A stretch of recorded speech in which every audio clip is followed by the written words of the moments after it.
Gracias, Presidenta. Voy a votar en contra del DNU y la razón es muy sencilla, el DNU es inconstitucional. Y eso es lo único que nosotros tenemos que evaluar. Y no lo digo yo, lo dicen todo el espectro de constitucionalistas de la Argentina. Desde Gargarella a Sapsay a Ramírez Calvo. ¿Quién es Ramírez Calvo? Un jurista que asesoró jurídicamente al propio Sturzenegger, como Sturzenegger lo dijo. Y Ramírez Calvo dice que esto así es inconstitucional. Son más de 300 artículos, derogan más de 80 leyes, ¿sí? Y no deberíamos tener más nada que discutir. Alfonsín decía que en democracia las formas son el fondo. Insisto, en democracia las formas son el fondo. En los países donde rige el imperio de la ley, cuando alguien dice eso es ilegal, se acaba la discusión. En los países donde no rige el imperio de la ley, cuando alguien dice eso es ilegal, se empieza, bueno, pero si lo hago yo, que en realidad tengo buenas intenciones, o en realidad lo hizo el otro antes. Entonces, insisto, es ilegal. Y los que se llenan la boca hablando de Estado de Derecho y se llenan la boca hablando de instituciones y la importancia que las dos cosas tienen para el desarrollo, hoy miran para el costado y defienden algo que es inconstitucional a todas luces. Y lo pueden justificar en algunos casos por convicción, porque las mutaron, en otros por conveniencia, en otros por temor, porque este es un presidente y un gobierno que amedrenta y atemoriza, que amenaza, o también porque el fin justifica los medios, ¿sí? Y no es de ahora. Voy a leer algo que dijo Aníbal Fernández en ocasión de los decretos de Néstor Kirchner. Así está en la Constitución, ¿por qué no se va a usar? Además de la necesidad y la urgencia, también se incluyó la conveniencia como factor para usarlos. Mentira, lo acaba de reconocer el senador preopinante. Ahora lo dice Sturzenegger, dijo en una entrevista, el gobierno no mandó las medidas al Congreso porque la idea es mostrar una imagen de cambio de régimen. Bueno, la conveniencia no está entre los elementos para decidir qué curso se toma, si una ley o si me conviene mandar un DNU. Hay fallos de la Corte, ¿sí? Para la admisión del ejercicio de facultades legislativas por parte del Poder Ejecutivo corresponde descartar criterios de mera conveniencia, puesto que la Constitución no habilita elegir discrecionalmente entre la sanción de la ley o un decreto. En otros fallos, cabe descartar de plano, como inequívoca premisa, los criterios de mera conveniencia del Poder Ejecutivo.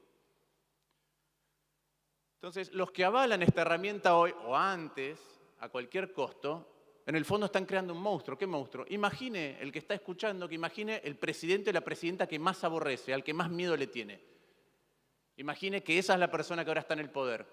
Imagine que ahora puede usar este DNU en contra de todo lo que uno cree. Bueno, eso es lo que está pasando. Y eso es lo que tenemos que votar.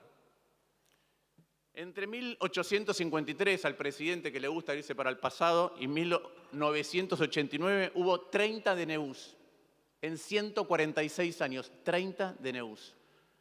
Desde julio del 89 hasta el año 94, es decir, con Menem, ídolo del presidente, y hasta la reforma de la Constitución, hubo 308 en 5 años. 308 en 5 años. Con Néstor Kirchner y Cristina Fernández de Kirchner hubo 318. Entonces también, sí, cuando escucho ciertas cosas, se avalaron comportamientos que ahora se niegan. Algunos pensamos y creemos que nunca es un buen momento para avalar esos comportamientos. Ahora es cierto, la reforma del 94 incorporó el DNU para acotarlo, como dijo el diputado preopinante, para acotarlo. Puedo leer acá, tengo convencionales constituyentes, García Lema, Quiroga Lavie, Ramón Mestre, Maqueda, Iturraspe, el que quieran. Lean lo que dijeron, ¿sí? Lean lo que dijeron. ¿Qué hacen falta? Circunstancias excepcionales, ¿sí? Podemos leer también qué son las circunstancias excepcionales de acuerdo a la Corte. No son nada de lo que el DNU, el propio DNU, nos dice cuál es la necesidad y la urgencia en los considerandos. Que exista imposibilidad de trámite ordinario. Bueno, podría haber llamado en la convocatoria extraordinarias a tratar una ley espejo, como le pedimos inicialmente en el radicalismo, no lo hizo. Presentó la senadora Lozada, el diputado Tetaz, ley espejo porque el oficialismo no lo presentaba, no se trató. Hay una miríada de proyectos que van en la línea de muchas de las cosas que se hacen en el DNU, no se tratan ninguno. Otra vez, no es la conveniencia, no es que a alguien le gusta ir por esa vía, porque le parece más fácil, porque no quiere discutir, porque no quiere debatir. Y hay otra cosa muy importante, que es la transitoriedad. La Corte ha rechazado DNUs donde lo que se hace es una modificación permanente de las cosas, porque si hay necesidad de urgencia, tiene que ser una medida transitoria para resolverlo. Después viene el trámite ordinario. Es decir, no hay circunstancias excepcionales, no hay imposibilidad de trámite ordinario y no hay transitoriedad. Entonces el DNU es inconstitucional. Y aquellos que se visten con Alfonsín, ¿sí?, recomiendo que lo lean. No hace falta que lean los libros, pero voy a decir lo que Alfonsín dijo en la Convencional Constituyente. Dijo, este sistema de ideas, que era lo que estaban debatiendo, resta fuerza al presidencialismo argentino. Porque para los decretos de necesidad y urgencia era necesario establecer una norma que pusiera coto a esto, para que los presidentes del futuro tuvieran limitaciones expresas que evitaran el gobierno por decreto. Eso es lo que decía Alfonsín.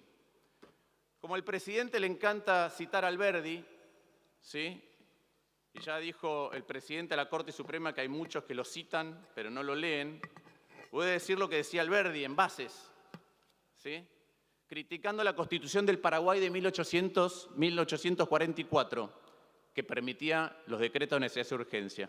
Decía, era la Constitución de la dictadura, porque no importa que formalmente reconozca la división de poderes, después lo echa por tierra, declarando que la autoridad del presidente de la República es extraordinaria cuantas veces fuese preciso para conservar el orden, y aclara él, a juicio y por declaración del presidente, se supone.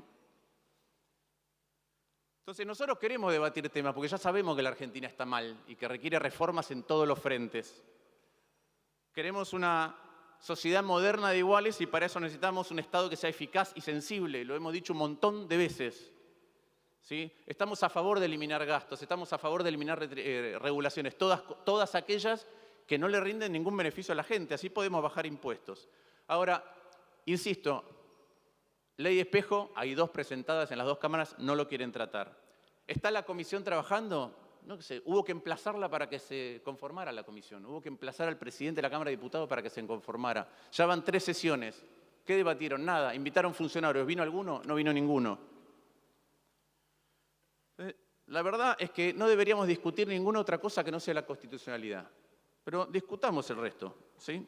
Perfecto. Nosotros hemos presentado proyectos para eliminar el registro automotor, para asegurar la esencialidad de la educación, para la reforma laboral, para la eliminación de las jubilaciones de privilegio, para hacer otra fórmula de ajuste para los jubilados para que no pierdan poder adquisitivo. Nada de eso se trata. Vayamos a otra cosa del contenido. Reforma laboral. Estamos todos de acuerdo. Inclusive la expresidenta Cristina Fernández de Kirchner, un poco tarde, ahora dice que sí, que hay que hacer una reforma laboral. Entonces, se ve que hay consenso para hacerlo. Esta reforma laboral así tiene cosas buenas y cosas malas, la del DNU. ¿No podemos debatirla como corresponde? Parece que no. Ley de alquileres. Podría citar lo que dije yo cuando se debatió ley de alquileres en diputados diciendo las consecuencias negativas que iba a tener. Ahora, esa ley tenía cosas buenas y cosas malas. Las malas ya las vemos. Las buenas era que determinaba taxativamente cosas como a quién le tocan las expensas extraordinarias o a quién el ingreso, el impuesto inmobiliario y a quién el ABL. Entonces ahora solamente derogamos y es la ley de la selva. El DNU tiene reformas del Código Civil, particularmente un artículo que es medular, que es el 958. Vamos a reformar el Código Civil por DNU, porque a alguien se le ocurrió. Con los combustibles, ¿era mala la política del gobierno anterior? Sí, que atrasaba los precios y pasamos de tener superávit energético a déficit energético. Sí, era mala. ¿Es mala esta de liberalización absoluta? Sí. ¿Y abrupta? Sí. Es mala, las dos son malas. Antes se regulaban las prepagas de determinada manera que le cargábamos cada vez más cosas y le regulábamos el precio y era un problema y le pagaban cada vez menos a los prestadores. ¿Era malo? Sí. ¿Esto de ahora de la desregulación absoluta es mala? Sí.